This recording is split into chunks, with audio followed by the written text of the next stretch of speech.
كلمتين بجد بعد خسارة النادي الأهلي من إنبي للمرة التانية على التوالي في كأس العاصمة الرابطة سابقة. احنا ما عندناش باك شمال، متفقين؟ احنا محتاجين اتنين في الهجوم، لأن حمزة عبد الكريم غالبا ماشي، ولو موجود برضه محتاجين اتنين جراديشار بقى مش معانا. محتاجين ايه؟ محتاجين لاعب خط نص مركز 6. اليو ديانج انا مش عاجبني ومش عايزه يكمل معايا، مش عارف انتوا متمسكين بقى على ايه. فاحمد رضا يفضى وواحد كمان يكمل. كل ده انت بتقول عشان خساره ماتش واحد؟ عندكم فرصه، لسه في 6 مباريات. ده الانطباع الاولاني.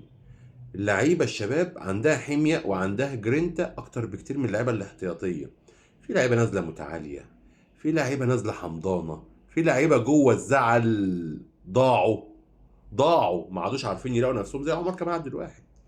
احنا محتاجين كمان واحد او اتنين في منطقة الدفاع. ممكن يبقى باك يمين، ممكن يبقى باك ليفت، بس المهم يكون عنده العنصر الدفاعي قوي قوي. واحنا عايزين يا جماعة ناس تقود الدفاع بجد. احنا عايزين حاجات كتير، عايزين حاجات كتير، وشهر يناير اخرك هتجيب 5. فايه؟